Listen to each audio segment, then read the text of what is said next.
تو یہ بات بھی سمجھ لیجئے، یہ بات نہیں ہے کہ صحابہ سے پھر لوگ اس بات کے اوپر اعتراض کرتے ہیں جی آپ صحابہ کی خطا، ہاں خطا کا ہو جانا، غلطی کا ہو جانا، غلطی سے بھی پاک اگر کسی نے کوئی کائنات میں ہستی ہے یا جس کے اوپر اللہ کا چیک اینڈ بیلنس مضبوط ہے، معصوم عن الخطا اگر کوئی ہے تو وہ بھی محمد الرسول اللہ صلی اللہ علیہ وسلم ہے۔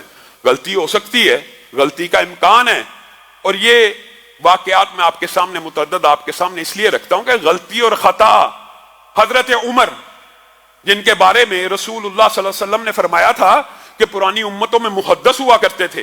محدث وہ ہوتا ہے جو وقت کا نبی اور پیغمبر نہیں ہوتا، لیکن جو وہ بولتا ہے، جو وہ رائے رکھتا ہے، جو وہ اجتہاد کرتا ہے، اللہ آسمان سے اس کی رائے کے مطابق آیتوں کو نازل فرما دیتا ہے۔ پرانی امتوں میں بھی ہوا کرتے تھے، اور اگر میری امت میں کوئی محدث ہے، یہ محدث نہیں، یہ محدث کا پروننسیشن ہے، اگر کوئی ہے تو عمر ہے۔ آپ کے سامنے سیرت عمر میں یہ بات رکھی تھی، حضرت عمر زمین پہ چلتے ہوئے رسول اللہ کو مشورے دیا کرتے تھے کہ گھر کے اندر آنے جانے کے کچھ آداب ہونے چاہیے، ہر بندہ آپ کے گھر منہ اٹھا کے آ جاتا ہے، کچھ تو طریقہ ہونا چاہیے۔ تو اللہ تعالیٰ نے حضرت عمر کی ان باتوں کو آسمان سے آیتیں بنا کے نازل کر دیا، کل ازواجک و بناتک و نساء المؤمنین یدنین علیہن من جلابیبہن۔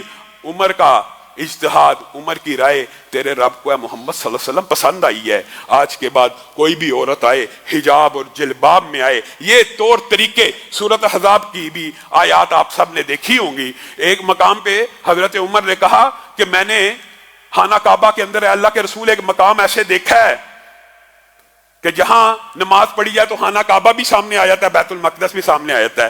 اللہ تعالیٰ کو حضرت عمر کی یہ رائے اتنی پسند آئی کہ مقام ابراہیم کو مصلی بنا دیا قرآن پاک میں۔ گویا یہ عمر جن کا مقام و مرتبہ یہ ہے کہ رسول اللہ ان کو محدث بھی کہتے ہیں، رسول اللہ ان کے علم کی خواب بھی دیکھتے ہیں، قمیص کی بات بھی کرتے ہیں، ان کو بھی غلطی لگ سکتی ہے۔ اور اگر ان کو غلطی لگ سکتی ہے تو کائنات میں پھر کسی فقی، کسی علامہ، کسی مفتی، کسی امام کا فتویٰ حرف آر کیسے ہو سکتا ہے؟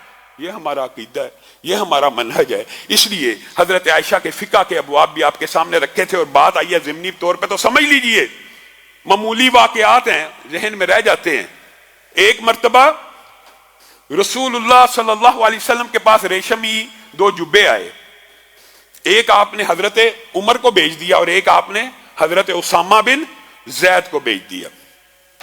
اب حضرت عمر کو ریشمی جبہ ملا، آپ پریشان ہو گئے، آپ بہت زیادہ پریشان ہو گئے، اور کہنے لگے یہ ریشم تو نبی کی امت کے مردوں پہ حرام ہے، تو رسول اللہ نے مجھے کیوں بھیجی ہے؟ میرے سے کیا ایسی سنگین غلطی ہو گئی ہے؟ میرے سے کون سی ایسی خطا ہو گئی ہے؟ رسول اللہ وہ چیز مجھے بھیج رہے ہیں جو امت کے مردوں پہ حرام ہے۔ آپ پریشانی کے عالم میں جبہ ہاتھ میں اٹھائے لے کے جا رہے ہیں، اور اسامہ بن زید ان کو جبہ ملا، وہ خوشی خوشی جبے کو پہن کے آ رہے ہیں کہ رسول اللہ صلی اللہ علیہ وسلم نے امت کے مردوں پہ تو حرام کیا تھا، شاید میرے لیے کوئی اجازت مل گئی ہے، مجھے کوئی رخصت مل گئی ہے، یا امت کے مردوں پہ آسانی ہو گئی ہے، رسول اللہ نے جبہ بھیجا ہے، میں پہن کے اپنے نبی کو دکھاؤں گا۔ 2 صحابہ ہیں، دونوں کا فہم اور فکر مختلف ہے، ایک ہی حکم ہے نا، ایک ہی تحفے کے بارے میں 2 مختلف آراء ہیں۔ حضرت عمر پریشان ہیں، حضرت اسامہ بن زید خوش ہیں۔ حضرت اسامہ جبہ پہن کے جب رسول اللہ کے پاس پہنچے، اتنی دیر میں حضرت عمر بھی پہنچ چکے تھے، تو رسول اللہ صلی اللہ علیہ وسلم نے اسامہ بن زید کو کہا یہ تو نے کیا کیا؟ کیا تجھے پتہ نہیں ہے امت کے مردوں کے اوپر حرام ہے؟ اللہ کے رسول ہاں مجھے پتہ تو تھا، لیکن آپ نے بھیج دیا، میں نے سمجھا کوئی گنجائش نکل آئی ہوگی، مفہوم یہ ہے۔ اور میرا مطلب یہ نہیں تھا، میرا مطلب یہ تھا کہ اس ریشمی جبے کے تو ٹکڑے کرتا، گھر کی عورتوں کے دوپٹے بنتے، گھر کی عورتوں کی چادریں بنتی۔